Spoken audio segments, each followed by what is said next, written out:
Hello guys, welcome to our channel education hub. आज हम start करेंगे chapter number 3 of class 12 chemistry, that is electrochemistry.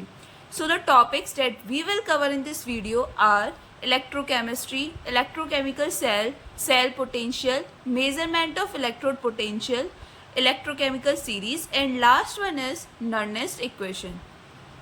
तो सबसे पहले हम देखते हैं what is electrochemistry. So it is a branch of chemistry that deals with the conversion of electrical energy to chemical energy और vice versa.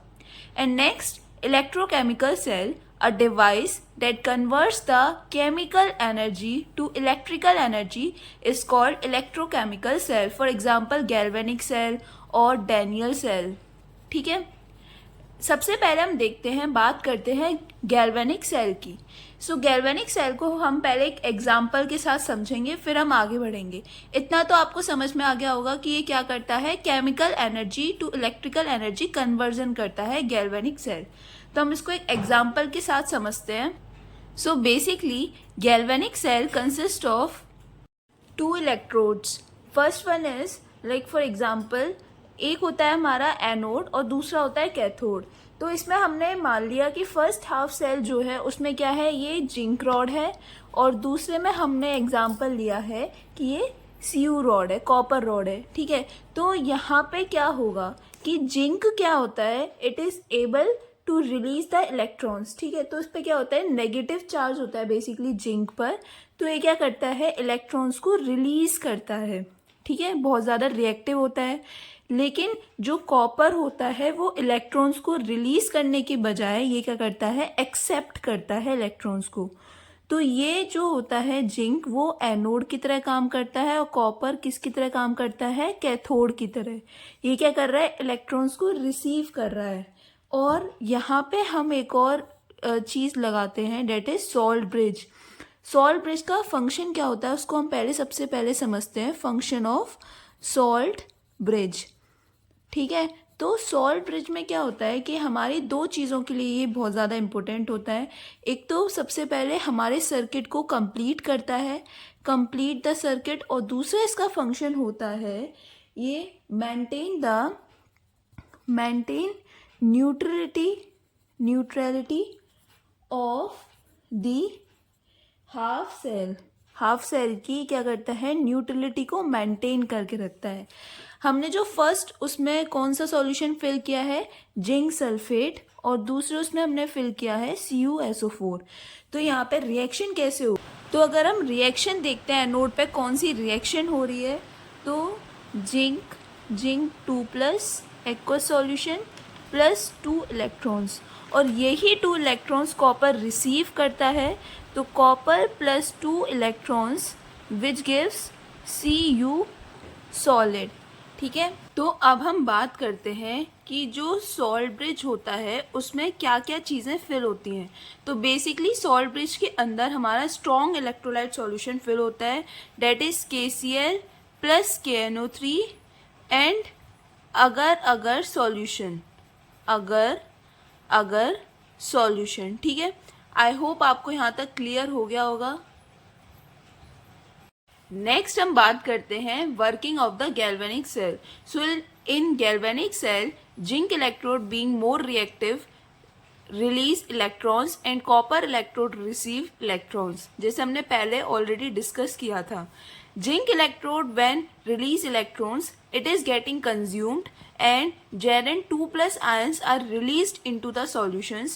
However, copper electrode gets thicker due to the deposition of the copper when Cu2+ ions receive the electrons. So the maximum cell potential that can be achieved is 1.1 volt.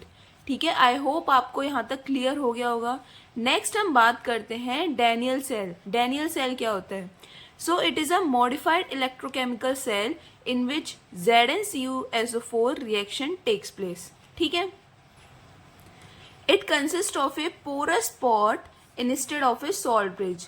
जैसे हम galvanic cell में salt bridge use कर रहे थे, तो यहाँ पे हम उसकी जगह पे पोरस पॉट यूज करते हैं.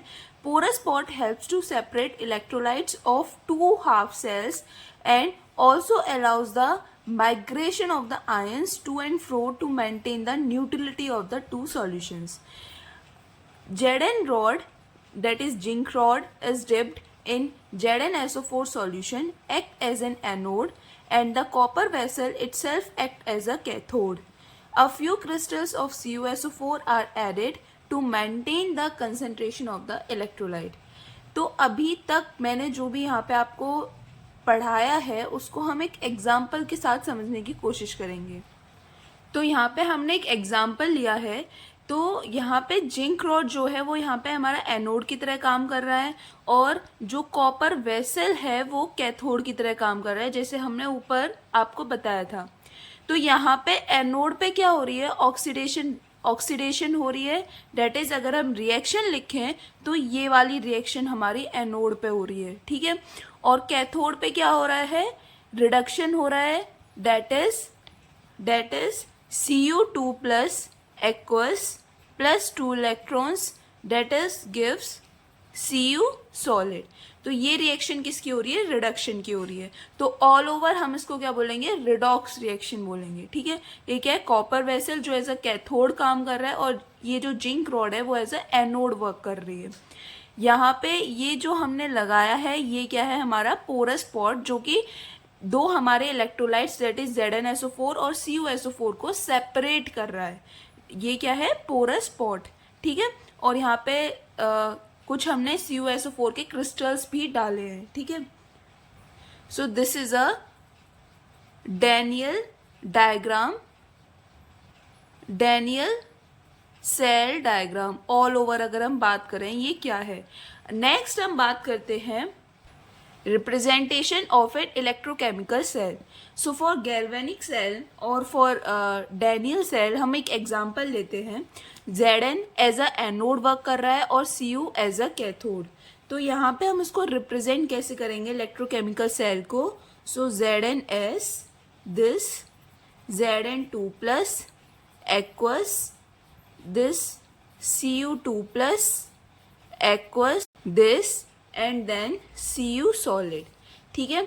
नेक्स्ट हम बात करते हैं सेल पोटेंशियल क्या होता है. So it is a potential difference between the two electrodes when current is flowing through the cell, ठीक है. Current is flowing through the cell.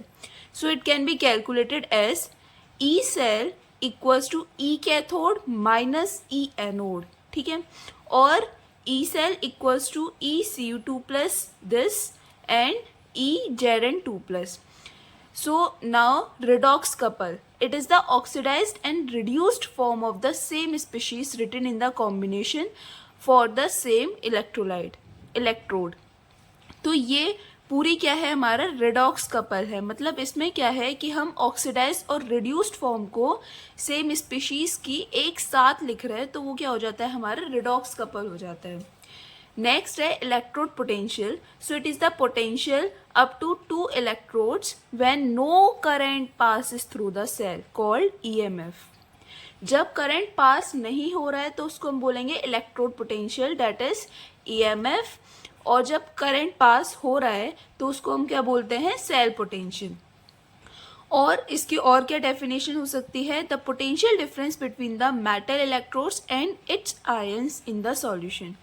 And the tendency of an electrodes to lose or gain electrons when it is in contact with the solutions of its own ion.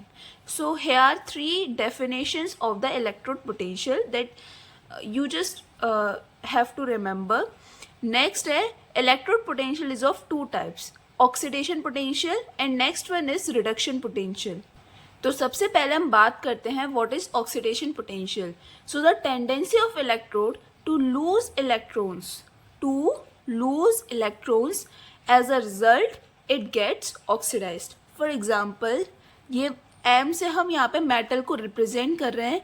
M solid gives M N plus aqueous plus N electrons, ठीक है.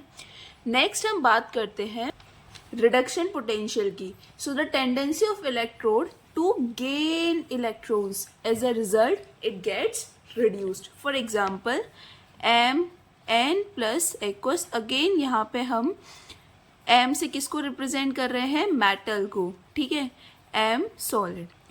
Now next हमारा topic है measurement of electrode potential. The electrode potential of an electrode can't be calculated, experimentally हम इसको calculate नहीं कर सकते electrode potential को। Why? Because a single half cell can't work of its own and can work only when connected to another half cell. The electron releasing and accepting tendency of an electrode is only a relative tendency, not an absolute tendency.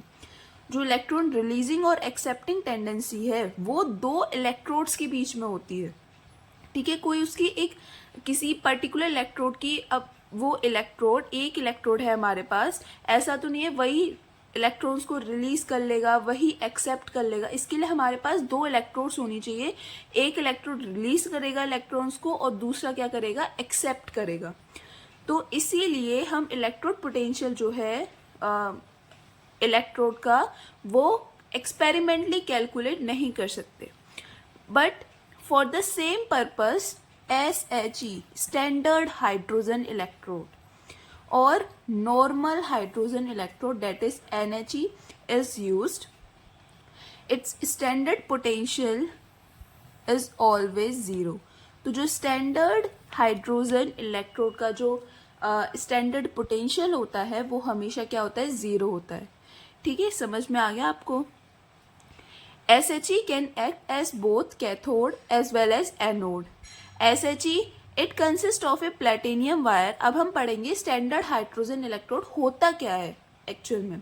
So it consist of a platinum wire coated with a finely divided platinum black.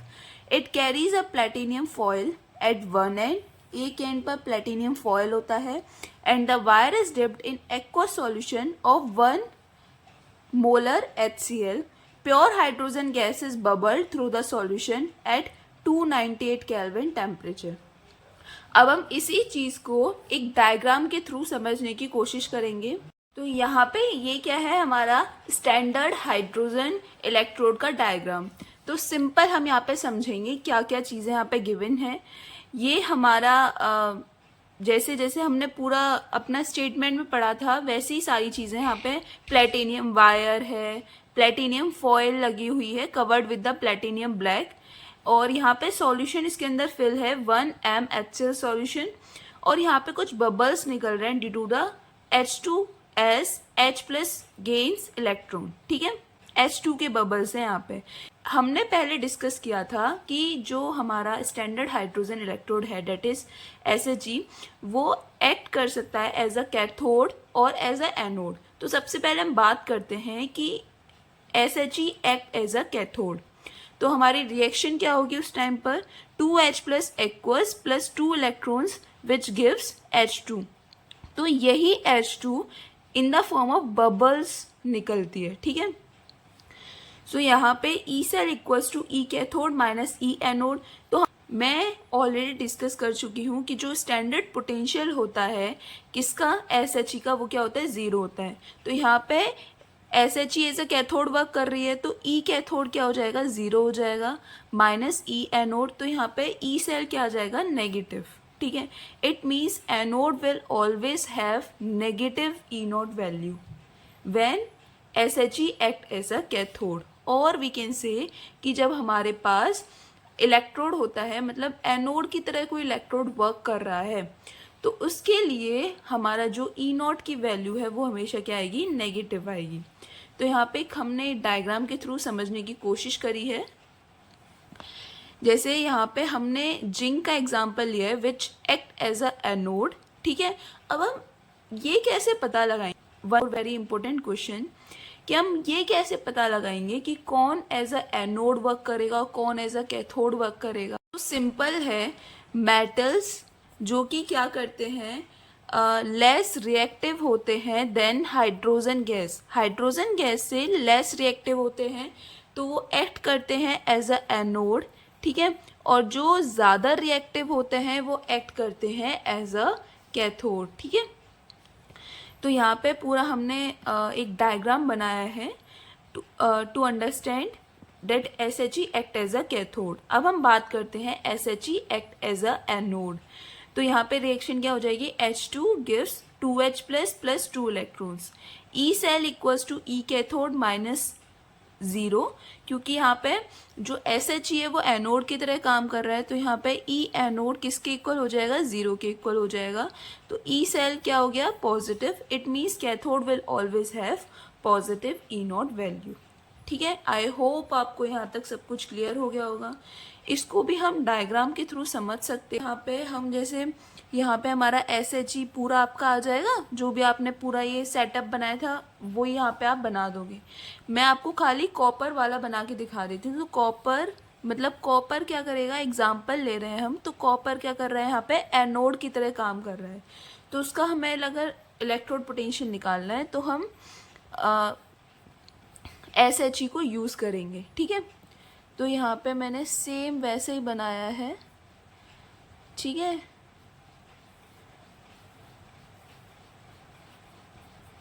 ये पूरा आपका बन गया। ठीक है, तो यहाँ पे ये क्या है, हमारी कॉपर रॉड है जो यहाँ पे किसकी तरह काम कर रही है, एज अ कैथोड वर्क कर रही है। ठीक है, सो हमारा नेक्स्ट टॉपिक है electrochemical series. So the series where the standard electrode potential और the reduction potential are arranged in the increasing order of their reducing strength is known as the electrochemical series. Here are some applications of the electrochemical series. Like first one is comparison of relative reducing or oxidizing power. The reducing character of an electrode it is increases down the series. ठीक है, for example यहाँ पे हम example लेते हैं। यहाँ पे जैसे हमने कुछ मेटल्स के ऑलरेडी पोटेंशियल्स जो हैं लिखे हुए हैं, लाइक पोटेशियम का, सिल्वर का, मैग्नीशियम का, Hg का। अब हमें इन सबको अरेंज करना है इन the increasing order of reducing power. उसको करने से पहले हम ये पहले नोट पढ़ते हैं।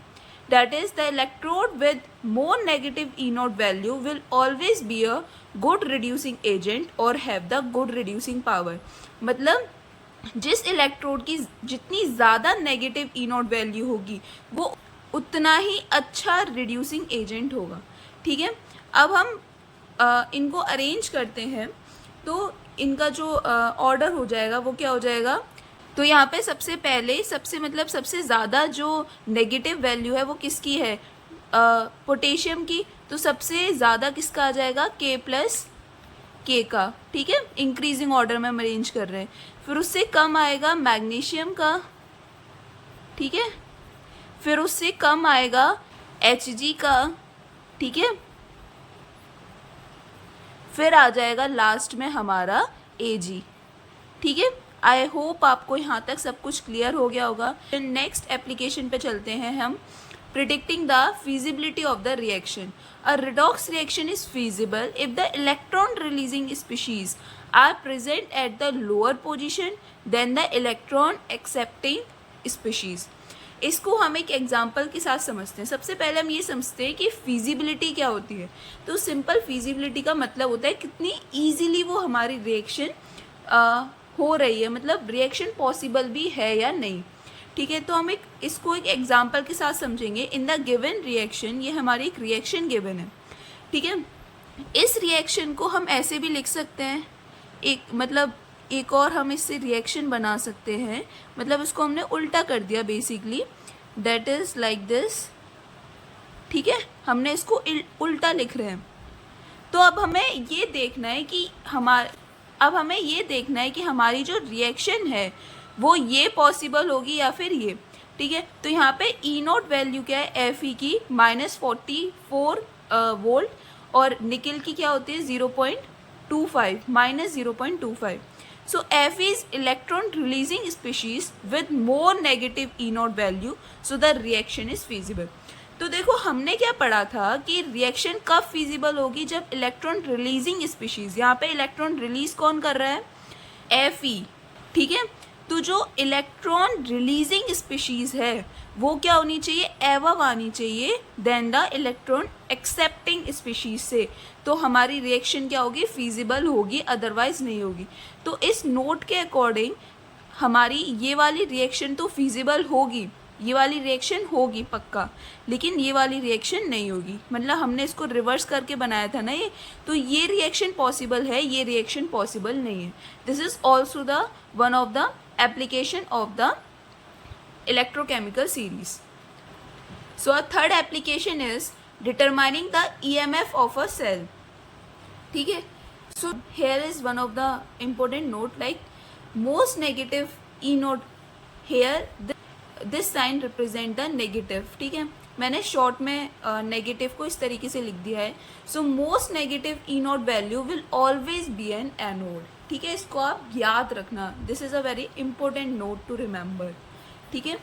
सो E naught cell equals to E cathode minus E anode. ठीक है, तो हम इसको फॉर्मूले को यूज करके ईएमएफ भी निकाल सकते हैं.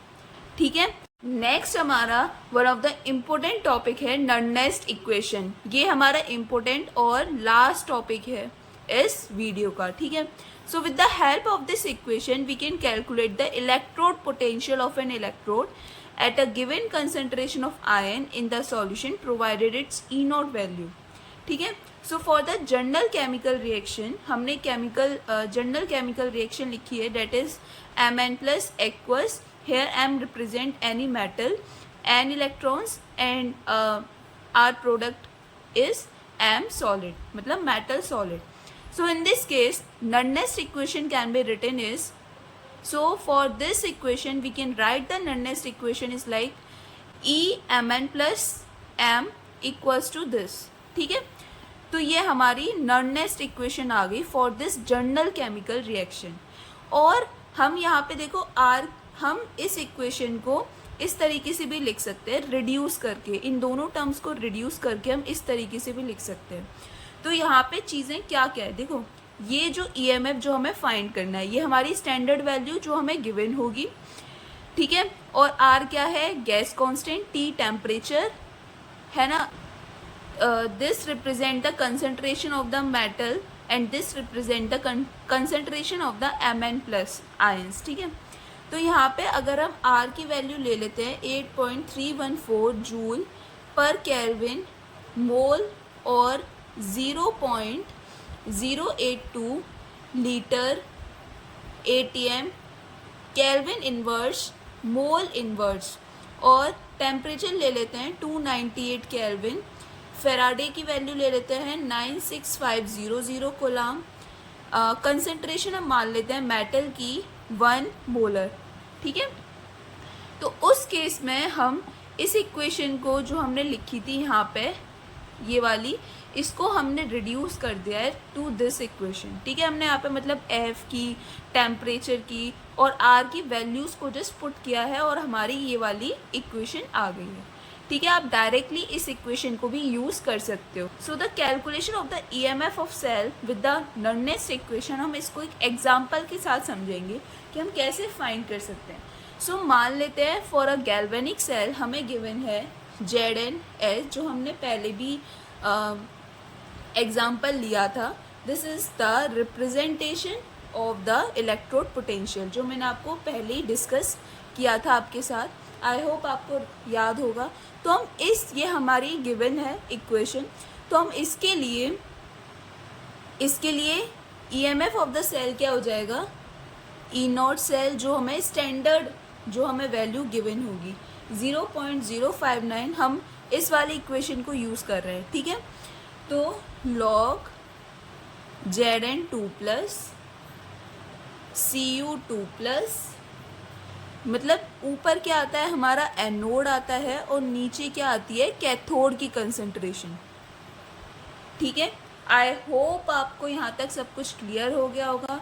सो नाउ इस इक्वेशन के अंदर हमें मतलब ई सेल निकालना है, तो हमें ई नॉट सेल की वैल्यू मान लो नहीं गिवन है, तो हम उसे फाइंड कैसे करेंगे, तो अब हम वो देखेंगे. ठीक है, so the calculation of the equilibrium constant from the Nernst equation is like, as we know that delta G equals to minus NF E cell होता है. यहाँ पे डेल्टा जी क्या है, इट इज़ अ, यहाँ पे ये क्या है, गिव्स फ्री एनर्जी. ठीक है, गिव्स फ्री एनर्जी चेंज. और ये F क्या है, फेराडे कांस्टेंट, जो हमने ऑलरेडी डिस्कस किया था. इसकी वैल्यू भी हमने डिस्कस की थी। And also delta G equals to delta G not plus 2.303 RT log QC होता है। तो हम this is our equation first and this is our equation second. So from equation first and second we get minus NF E cell equals to minus NF E naught cell plus 2.303 RT log QC.